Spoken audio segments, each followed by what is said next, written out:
இறைவன் புறத்திலிருந்து சாந்தியும் சமாதானம் உண்டாகட்டும். ஒரு திரைப்படத்தின் வெற்றி விழா மற்றும் நன்றி அறிவிப்பு விழா மேடை. என்னுடைய திரைப்பயணத்தில் கிட்டத்தட்ட 20 வருடங்களுக்கு மேலே ஆயிடுச்சு. மௌனம் பேசியதை தொடங்கி இந்த நிமிடம் வரைக்கும் எந்த திரைப்படத்திற்கும் என்னுடைய திரைப்படங்களுக்கு வெற்றி விழா நடந்ததும் இல்லை, நன்றி அறிவிப்பும் நடந்ததும் கிடையாது. அப்படி ஒரு சம்பவமே நடக்கலை, அப்படி ஒரு வாய்ப்பும் எனக்கு கிடைக்கலை. மாபெரும் வெற்றி படங்களாக இருக்கும் பொழுதும் வீட்டுக்குள்ளே தான் முடையும் கிடந்திருக்கேன். அது பருத்தி வீரனுடைய வெற்றியாக இருக்கும்போது சரி, வணிக ரீதியாக தோல்வியை தந்தாலும் அப்போவும் வீட்டுக்குள்ளே தான் இருந்திருக்கேன், வெளியே வர்றதில்லை. நான் என்னுடைய திரைப்படங்களை பொதுவாக திரைக்கு கொண்டு வருவதற்கு வரைக்கும் தான் நான் அதை பார்த்துட்டே இருப்பேன். அதுக்கப்புறம் அதை பார்க்குற பழக்கம் இல்லை. அது தேட்டரில் என்னவா இருக்கோ அது ப்ரெஸ் ஷோவில் கூட போய் நிற்கிறதில்லை, அந்த பழக்கம் இல்லைன்னு வச்சுக்கோங்களேன். எனக்கு அது காரணம் என்னென்னா, நிறைய பல்வேறு விஷயங்கள் இருக்குது. இந்த நல்ல நேரத்தில் அதை பற்றி பேச வேணாம்னு நினைக்கிறேன் நான். ஆனால் இந்த திரைப்படத்திற்கு முதல் முறையாக நான் மாறி கூட 2-3 இடத்துக்கு வெளியில் போக வேண்டிய சூழல் ஏற்பட்டது. அதுக்கு காரணம் என்ன அப்படின்னா, முதல்ல இங்கே நீங்கள் ப்ரெஸ்ஸும் இங்கே பார்க்கும்போது கூப்பிட்டாரு. இல்லை சார் நான் வரல சார், நான் அந்த இடம் வர்ற ஐடியாவில் இல்லை, பொதுவாக போக மாட்டேன் நான் அப்படின்னு. அப்புறம் மறாத நாள் திருநெல்வேலி, தூத்துக்குடி இங்கெல்லாம் போயிருந்தார். அப்போ போயிருக்கும் பொழுது அப்பவும் நான் போகலை, அவர் டீம் மட்டும்தான் போயிருந்தாங்க. அந்த டீம் போயிருக்கும்போது மாறி பார்த்து தொடர்ச்சியாக சில கேள்விகள் வந்துக்கிட்டே இருந்தது. அதை நான் செய்தி ஊடகங்களில் பார்த்துட்ருக்கேன்.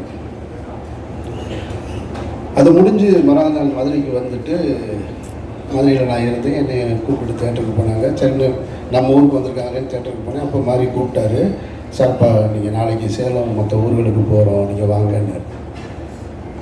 நான் வர்றேன்னு சொல்லி ஒத்துக்கிட்டேன். அதுக்கு காரணம் என்னென்னா, இந்த திருநெல்வேலி தூத்துக்குடி அந்த இடத்துல பத்திரிகையாளர் சந்திப்பில் பத்திரிகையாளர்கள் மாறி என்கின்ற இயக்குனருக்கு கொடுத்த ஒரு நெருக்கடி தான் எனக்கு நான் அவரோட போகணும்னு தோணுச்சு. சரி நம்ம போய் பக்கத்தில் உட்காருவோம், என்ன வகையான தாக்குதல்கள் வருது அதை நம்ம சமாளிப்போம் அப்படின்னு தான் போனேன் நான். ஆனால் நான் வந்த இடத்துல அது நடக்கலை. நடந்திருந்தால் நிச்சயமாக நான் அந்த இடத்துல மாறி பாதுகாத்திருப்பேன், அதில் எந்த மாற்று கருத்தும் கிடையாது. எனக்கு என்னென்னா, அந்த பத்திரிகையாளர்கள் ஒரு கேள்வியை திரும்ப திரும்ப மாறிக்கிட்ட கேட்குறாங்க, நீங்கள் ஏன் இந்த மாதிரி படம் எடுக்கிறீங்க, ஏன் இந்த மாதிரி படம் எடுக்கிறீங்க, நீங்கள் சமூகத்துக்குள்ளே ஒரு பிரச்சனையை உண்டு பண்ணணும்னு நினைக்கிறீங்கன்றாங்க. இது எவ்வளவு அபத்தமான ஒரு கேள்வியாக இருந்ததுன்னு நான் பார்த்தேன். நான் கண்ணுக்கு தெரியாத சாமி, இல்லாத பேய், இது ரெண்டை பற்றி இங்கே நிறைய சினிமா வெற்றி அடைஞ்சிக்கிட்டே இருக்குது. சாமியை யாரும் பார்த்ததும் கிடையாது, அதை பற்றி படம் எடுத்தால் கொண்டாடுறாங்க. பேய் அது இல்லவே இல்லை. ஏன்னா பேயை விட மனுஷன் ரொம்ப மோசம்னு நான் நினைக்கிறது. பேய் எந்த பேய்னாலும் எந்த தொந்தரவும் கிடையாது. ஏன்னா பேய் பார்த்தீங்கன்னா அதுவே ரொம்ப பயந்தது தான். ஏன்னா அது பகலில் வரவே வராது. நீங்கள் எந்த திரைப்படத்துலையும் பகலில் பார்க்க, அது இரவில் மட்டும்தான் வரும். அதுவே ரொம்ப பயந்தது. அது பகலில் போனால் ஆளுங்க நிறையா இருப்பாங்கன்னு இவனுக்கு பயந்துட்டு ஓடிடும். இது ரெண்டை பற்றியும் படம் எடுக்கலாம். ஆனால் கண்ணுக்கு தெரிஞ்சிருக்கக்கூடிய சாதி, அது ஏற்படுத்துகிற தீமைகள், அதனால் ஏற்பட்ட வலிகள், கொடுமைகளை ஒருத்தர் படம் எடுக்கக்கூடாதுன்ற கேள்வியை முன்வைக்கும் போது தான் எனக்கு ரொம்ப அபத்தமாக இருக்குது. அவர் ஒரு படம் எடுக்கிறார், அவர் ஒரு கருத்தை சொல்கிறார். அந்த கருத்துக்கு உங்கள்கிட்ட எதிர்கருத்து இருந்தால் நீங்களும் சொல்லுங்கள். எடுக்கக்கூடாது, ஏன் எடுக்கிறீங்கன்ற கேள்வி ரொம்ப ஆபத்தானதாக நான் பார்க்குறேங்க. இப்போது மாரியுடைய படங்கள், ரஞ்சித்துடைய படங்களை பொதுவெளியில் அரசியல் சார்ந்தவங்க கருத்து தெரிவிக்கிறாங்க, அதுக்கு ஒரு எதிர்ப்பு தெரிவிக்கிறாங்க அப்படின்னா அதில் ஒரு நியாயம் இருக்கிறதா பார்க்குறேங்க. ஒன்று ரொம்ப நாளாக அடிச்சிட்டோம், அப்படியே அடி வாங்கிட்டே இருக்க வேண்டிய திடீர்னு என்ன உங்களுக்கு எங்கேருந்துடா வருது தைரியம் அப்படின்ற கேள்வியாக இருக்கலாம். இல்லை நடந்து போச்சு, அதெல்லாம் ஏன் வெளியில் சொல்கிறேன், நாங்கள்லாம் பெரிய மனுஷனாகவே வாழ்ந்துட்டோங்க அப்படின்ற எண்ணமாகவும் இருக்கலாம். அது அரசியல் சார்ந்தவர்கள், அந்த அமைப்பு சார்ந்தவர்கள் சொல்கிறாங்கன்னா அதில் ஒரு லாஜிக் இருக்கிறதா பார்க்குறேன். ஆனால் திரைத்துறையிலிருந்து வருகிற எதிர்ப்பு இருக்குது பார்த்தீங்களா, அதெல்லாம் ரொம்ப அபத்தமாக பார்க்குறேன். அதில் ஒரு இயக்குனர் ஒரு தொலைக்காட்சி ஊடகத்தில் இந்த திரைப்படத்தை பற்றி பேசும்போது ஒரு பாடல் பாடி காமிக்கிறார். நீங்கள்லாம் பார்த்துருப்பீங்க. ரொம்ப கேவலமாகவும் குரூரமாகவும் பைசன் பைசன் பைசன் அது ஒரு பாய்சன் அந்த குரலே நாராசமாக இருக்குது. அதில் இது வேறு. நான் கேட்குறேன், உங்ககிட்ட உண்மையிலே கருத்து இருந்ததுன்னா, அவர் ஒரு கருத்து வச்சுருக்காரு, அந்த மீடியாவை ஆர்ட்டாக அவர் எடுத்துகிட்டு வந்து அதன் மூலமாக ஒரு அரசியல் சொல்கிறார். உங்ககிட்ட கருத்து இருந்ததுன்னா நீயும் அதை ஆர்ட்டில் எடுத்துகிட்டு வர வேண்டியது. அப்படி தானே நீ சட்டப்படணும். அதை விட்டுட்டு ஒருத்தர் ஏன் எடுக்கிறான்ற கேள்வியை வந்து அவதூறு சொல்லக்கூடாது. அவர் சினிமாவின் மூலமாக ஒரு அரசியலை சொல்கிறாருன்னா நீயும் சினிமாவின் மூலமாக பதில் சொல்லு. அதுக்கு உங்ககிட்ட திறமை இல்லை, அதுக்கு உங்ககிட்ட வழி இல்லை, அந்த ஆட்பாமை உன்னால் பயன்படுத்த முடியலைன்னா அவதூறு சொல்லாத, கேவலப்படுத்தாத, குறை சொல்லாத. அதை தான் நான் சொல்லணும்னு நினைக்கிறேன் இந்த இடத்துல. அதனால தான் நான் மாறி கூட இந்த விழாவுக்கும் கூட, ஏன்னா இதுக்கப்புறம் பைசனுக்காக இன்னொரு விழா நடக்குமான்னு எனக்கு தெரியல, நான் அங்கே இருப்பனாலும் தெரியல. அதனால நான் இங்கே வரணும்னு வந்து உங்ககிட்ட சந்தித்து பேசணும்னு நினச்சேன். ஒரு நல்ல திரைப்படம் என்பது வந்து தனக்கான ஆட்களை சேர்த்துக்கணும். அது எனக்கும் அமைஞ்சிருக்கு, ரஞ்சித்துக்கும் அமைஞ்சிருக்கு, இன்னும் திரைத்துறையில் மிகப்பெரிய வெற்றிகளை கொடுத்த எல்லா இயக்குநர்களுக்கும். அப்படி பைசன் வந்து தான் அமைச்சிக்கிருச்சு அப்படின்னு தான் நான் சொல்லுவேன். இது வந்து மாறி என்ற அந்த கேப்டன் வந்து அதுக்கான ஆட்களை சரியாக தேர்ந்தெடுத்ததாக தான் நான் பார்க்குறேன். நான் இப்போ துருவ அந்த கேரக்டர்லேருந்து எடுத்துகிட்டு இன்னொரு ஆர்டிஸ்ட்டை மைண்டில் வச்சு பார்க்கவே முடியாது. அப்பாவை வந்து பசுபதியை தாண்டி வேற ஒருத்தரை பார்க்க முடியலை. வாத்தியார் கேரக்டருக்கு மதனை தாண்டி வேற ஒருத்தரை பார்க்க முடியலை. ஒளிப்பதிவுக்கு எழில் இல்லைன்னா யார் சிறப்பாக செஞ்சுருப்பா அப்படின்ற கேள்வி வருது. மியூசிக்கு நிவாஸ் இல்லைன்னா வேறு யார் பழைய மியூசிக் டைரக்டரான இப்படி அது தனக்கான ஒரு நல்ல திரைப்படம் தனக்கானதை சேர்த்துக்கிறது அப்படின்னு தான் நான் உணர்றேன். நான் பொதுவாக ஒரு நல்ல திரைப்படங்களை பார்க்கும் பொழுது நம்ம பாராட்டுவோம். ஆனால் பாராட்டுகிற எல்லோரோடும் பயணிப்போமா அப்படின்னா அது வாய்ப்பு குறைவு தான். ஆனால் இந்த படத்தையும் பார்த்ததுக்கு பின்னாடி எனக்கு ஒரு 3 பேரோட ஒர்க் பண்ணணும் அப்படின்ற ஆசை வந்துருச்சு. என்னோடய டைரக்ஷனில் வந்து கேமராமேன் எழிலோடையும் மியூசிக் டைரக்டர் நிவாஸோடையும் திலீப் சுப்பராயனோட சேர்ந்து ஒரு படம் பண்ணியிருந்தேன். ஏன்னா ரொம்ப கம்ஃபர்ட் ஜோன். திலீப் பேசும்போது இங்கே சொன்னார், அவர் தான் அந்த மீசையெல்லாம் வச்சு அந்த பக்கம் லால் சாரோட தம்பியாக நடிச்சிருந்தது. அவர் அடிக்கிற காட்சி, அவர் ஃபைட் மாஸ்டர், அவருக்கு தெரியும்ல, அவர் பல பேரை பார்த்துருப்பார். அவர் வந்து நின்றுட்டு ஒரு நிறைய மாறி சொன்னாப்புல எனக்கு கட்டை இருக்குது, இந்த இருக்குது சார் கட்டை எடுத்துங்க, ஏங்க கட்டையை கரெக்டாக வைங்க, எந்த கட்டைங்கன்னு. இல்லை சார் டம்மி தான் சார். இல்லைங்க நீங்கள் சொல்கிறீங்க, டேர்ன் பண்ணி நிற்கிறேன், நான் திருப்பி எடுக்கிறது எந்த கட்டைன்னு எனக்கு வைக்கிற இடத்த காட்டுங்க, வேறு கட்டை நீங்கள் ஒரிஜினல் கட்டை எடுத்துருங்க. அல்ல சார் அதெல்லாம் சமாளிச்சிடலாம் சார். இல்லைங்க உங்களுக்கு என்னே தெரியாது, அதனால சொல்கிறேன், நான் எடுத்து வேகமாக பார்த்துக்கலாம் சார் அப்படின்னு. டம்மி தான், ஆனால் கரெக்டாக டம்மியை நானே எடுத்து வச்சுக்கிட்டேன். அசிஸ்டன்ட் டைரக்டர் கொஞ்சம் சார் டைரக்டருக்கு டென்ஷனாக இருந்தாலும் அசிஸ்டன்ட் டைரக்டர் மாற்றி விட்டுருவாங்க இல்லைன்னு, அதனால் திரும்ப ஒரு தடவை பார்த்துக்கிட்டேன் கட்டையை. நான் கட்டையை எடுத்து அடித்தா ஷார்ட் நல்லா வந்திருக்கு. மாறி சிரிச்சுட்டு மாறிட்டு அது மாதிரி சொல்கிறாப்புல சார், எல்லாரையும் பாடாக படுத்திட்டாப்புல சார் இந்த மாஸ்டர், விடாதீங்க சார்.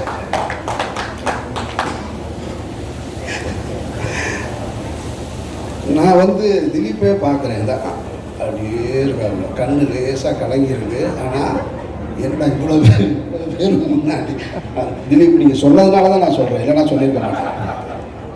அப்படியே நிற்கிறாப்புல தான். இன்னொரு ஒன்று, அது ஒரு சின்ன மிஸ் ஆயிடுச்சு சார், ஒரு 1 more போகலாம் சார் அப்படின்னு.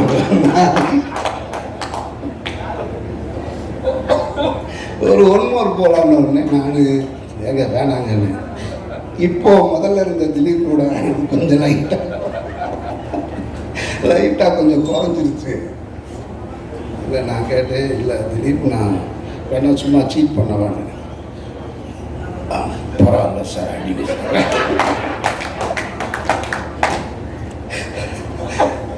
ரொம்ப நான் சொன்னேன், மாறிட்ட மாதிரி எதாக இருந்தாலும் இதிலே முடிச்சிருங்க, 3ஆவதுல போனால் நல்லதுக்கு இல்லை அப்படின்னு.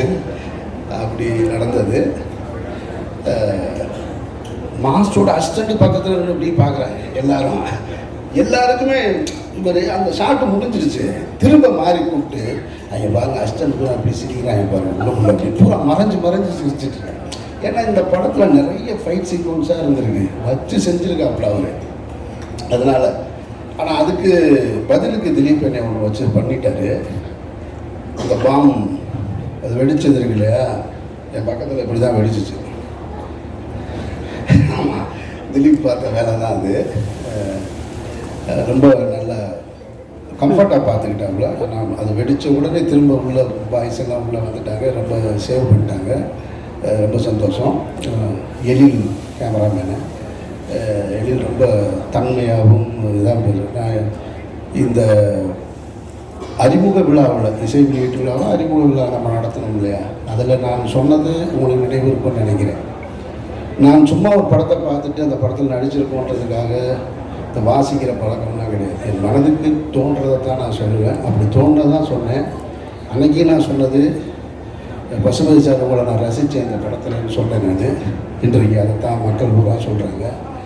துருவை சொல்லும்போது சொன்னேன் நான் சேதில் விக்ரமை பார்த்தது கூட அது போலவே ஸ்பாட்டில் பார்த்துருக்கேன் அப்படின்னு சொல்லி அந்த அங்கீகாரம் தான் இன்றைக்கி தமிழ்நாடு முழுக்க கிடைச்சிருக்கு துருவனுக்கு. அதனால் நிச்சயமாக துருவனுடைய உழைப்பு வந்து ஈடு செய்ய முடியாதது. அவ்வளோ பிரமாதமாக பண்ணியிருக்கான் துரு, அது வந்து மாற்றுக்கிறதே கிடையாது. கேமராமேனும் அதே தான், நான் மியூசிக் டைரக்டருக்கும் அதே தான். இன்றைக்கி எல்லா இடத்துலையும் நான் இதெல்லாம் நான் சொன்னேன் நான். ஏன்னா இந்த படத்தை சத்தம் இல்லாமல் இசை இல்லாமல் பார்த்தேன், அப்புறம் இசையோடு பார்த்தேன் நான். இசையோட திரையரங்கில் தான் பார்க்குறேன். ஆனால் அந்த இசை வெளியீட்டு விழாவில் மியூசிக் டைரக்டரோட பெர்ஃபார்மன்ஸ் பார்த்து சொன்னேன் நான். இது எல்லாமே வந்து ஒரு பெரிய பில்லராக இந்த படத்துக்கு அமைஞ்சிருக்கு. மிகப்பெரிய வாழ்த்துக்கள். அப்புறம் நான் அந்த விழாவில் சொல்லும் போதும் அப்ளாஸ் கம்பெனியை பற்றி நிறைய சொல்லிட்டேன் நான், ரொம்ப சரியாக நடந்துக்கிட்டாங்கன்னு. அது நீலம் ப்ரொடக்ஷன்ஸ் அது இதுன்னு எனக்கும் இப்போ தான் தெரியும். நீங்கள் சொல்லணும் ரஞ்சித், அதெல்லாம் சில விஷயங்களை நம்ம அதுக்காக தான் இந்த தடவை சொல்லணுன்றக்காக தான் அவங்க நீலக்கடலில் சேலையை கட்டிட்டு வந்திருக்காங்கன்னு நினைக்கிறேன் நான். ஏன்னா ரொம்ப பர்ஃபெக்டாக இந்த எனக்கு ஷூட்டிங் நம்ம வெளிப்படங்களில் போய் நடிக்கிறோம். இப்போ தான் அது தொடர்ச்சியாக ஒவ்வொரு கம்பெனிக்கு போகிறோம். சில கம்பெனியில் சொல்கிற ப்ரோக்ராமுக்கும் அதுக்கு சம்மந்தமே இருக்காது. ஆனால் இந்த கம்பெனியை பொறுத்த மட்டும் ரொம்ப பர்ஃபெக்டாக இருக்கும். என்னை வந்து என்னோடய மேனேஜர் இங்கே தான் இருக்கான், அவன் சொல்லுவான், அவன் அடிக்கடி சொல்லிக்கிட்டே இருப்பான், சார் ரொம்ப கரெக்டாக இருக்காங்க சார், ரொம்ப பர்ஃபெக்டாக இருக்காங்க, அவங்க எதாக இருந்தாலும் முன்னாடியே சொல்லிடுறாங்கன்னு. இந்த ஃபங்க்ஷன் நடத்துகிறதையே நீங்கள் பார்த்தீங்கனாலே தெரியும், இவ்வளவு சிறப்பாக நடத்தியிருக்காங்க. இதை தான் நான் அந்த ஃபங்க்ஷனில் அப்ளாஸ்ன்னு சொல்லிட்டேன். ஆனால் அந்த அந்த அந்த கிரெடிட் பூரா போய் சேர வேண்டியது நீலம் ப்ரொடக்ஷன்ஸ் தான், ரஞ்சித்துக்கு தான் போய் சேரணும். ரஞ்சித்துடைய தண்டகாரண்யத்தில் நடிக்கக்கூடிய வாய்ப்பு இருந்து நான் தவற விட்டுட்டு இப்போ நீலம் ப்ரொடக்ஷன்ஸில் பைசனில் வந்து என்னை நான் இணைச்சிக்கிட்டேன். நீலம் ஸ்டுடியோஸ் ஞாபகம் வச்சுக்கிறேன். அப்படியா? அப்போ நான் பிரச்சனை சொல்லிடுறேன். நீலம் ப்ரொடக்ஷன்ஸ்ன்றது ரஞ்சித்து மட்டும் தயாரிப்பாங்க, நீலம் ஸ்டுடியோஸ்ன்றது ரஞ்சித்தும் அதிதியும் சேர்ந்திருக்கிறது. நீங்களும் ஞாபகம் வச்சுக்கோங்க. மற்றபடி இந்த திரைப்படத்துக்குள்ளே உள்ளே போகும்போது எனக்கு வந்து யாருமே பரிச்சயம் இல்லை. இப்போ வட சென்னைக்குள்ளே உள்ளே போகும்போதாவது சமுத்திரக்கனி இருந்தால், ஜெகதீஷ் இருந்தார், வெற்றி ஏற்கனவே எனக்கு தெரியும், அல்லது சுப்பிரமணிய சிவா உள்ளே இருந்தால், ஆர்ட் டைரக்டர் ஜாக்கி, எல்லாமே என்னோடய டீமு. இந்த படத்தில் எனக்கு தெரிஞ்ச ஒரே ஆள் ராஜா மட்டும்தான். பாக்கி எல்லாருமே புதுசு, எனக்கு யாரையுமே தெரியாது. ஆனால் என்னை ரொம்ப நல்லா பார்த்துக்கிட்டாங்க, கம்ஃபர்ட்டாக பார்த்துக்கிட்டாங்க. நானும் அவங்களோட ரொம்ப கம்ஃபர்ட்டாக இருந்தேன்.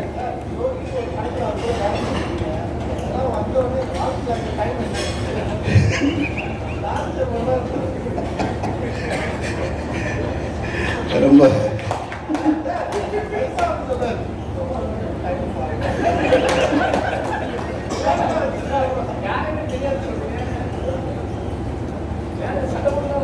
ஒர்க் பண்ணதில்லை, நீங்கள் வேறு ஒர்க் பண்ணதில்லைன்னு சொன்னேன். தெரியாதுன்னு எப்படி சொல்ல முடியும் இருக்கிற யாரையும். ஒர்க் பண்ணதில்லை. ஷூட்டிங் ஸ்பாட்டில் அந்த கம்ஃபர்ட் இருந்தது. நான் அந்த விழாவில் சொன்னது தான், இந்த திரைப்படத்திற்கு இன்றைக்கு வந்து இங்கே பேசியவர்கள் இன்னும் வெளியில் எல்லோரும் பேசுகிறவங்க, திரைப்படத்தில் வந்து அந்த காட்சிக்கு வந்து கைதட்டல் வருது, என்னுடைய காட்சிக்கு இன்ட்ரொடக்ஷனில் இருக்குது, வசனத்துக்கு இருக்குது அப்படின்னா அது எல்லாமே இயக்குனருடைய சிந்தனை தான். நான் திரும்ப திரும்ப சொல்கிறதான், நடிகன் என்பவன் என்றைக்குமே இயக்குனருடைய டூல் தான். அவர் இயக்குனராக மாறிவிட முடியாது. அவர் சொல்கிறத வாங்கி உள்வாங்கி நம்ம கொடுக்குறதா ஒரு நடிகருடைய வேலையாக நான் நினைக்கிறேன்.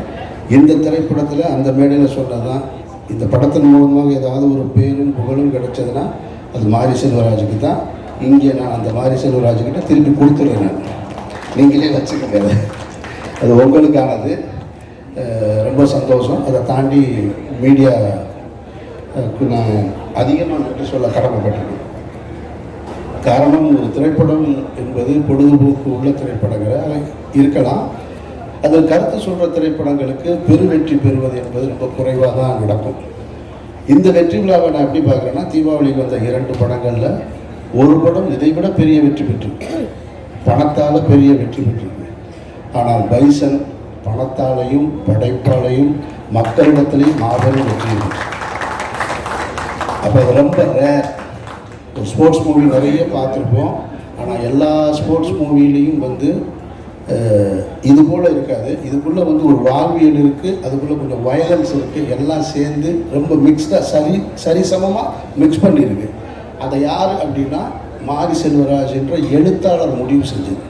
எழுத்தாளர் முடிவு செஞ்சு அதை இயக்க அதுக்கு இத்தனை தொழில்நுட்ப கலைஞர்கள் உள்ள சேர்த்து கொண்டு வந்தது. அதனால் இது எல்லா படைப்பையும் கொண்டு வந்து உங்ககிட்ட கொடுக்கும்போது நீங்கள் அதை சரியாக சேர்த்து, இதில் நீங்கள் பத்திரிகையாளர்களை நான் திரும்ப திரும்ப நன்றி சொல்ல கடமைப்பட்டிருக்கேன்.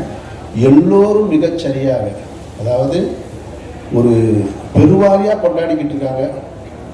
எப்படி பைசனுக்கு மாபெரும் வரவேற்பு இருக்கோ, ஒரு 10 பேர் அது எதிர்கருத்து சொல்லிக்கிட்டே தான் இருக்காங்க. அது எல்லா இடத்துலையும் நானும் பார்த்துட்டு தான் இருக்கேன். அது எதிர்கருத்து சொல்கிறவங்க சொல்லிக்கிட்டே இருக்கட்டும், அவங்க இருக்கணும். படைப்பு என்றால் ஒரு படைப்புக்கான எதிர்கருத்து இருக்கணும். ஆனால் எது பெருவாரியாக இருக்குன்னா 90% மாபெரும் வரவேற்பு இருக்குது. அந்த வரவேற்பை மக்களிடத்தில் கொண்டு போய் சேர்த்து மாபெரும் வெற்றியை கொடுத்த ஊடக நண்பர்களுக்கும் பத்திரிகையாளர்களுக்கும் என்னுடைய நன்றியை தெரிவிச்சுக்கிறேன். ரொம்ப நன்றி, வணக்கம்.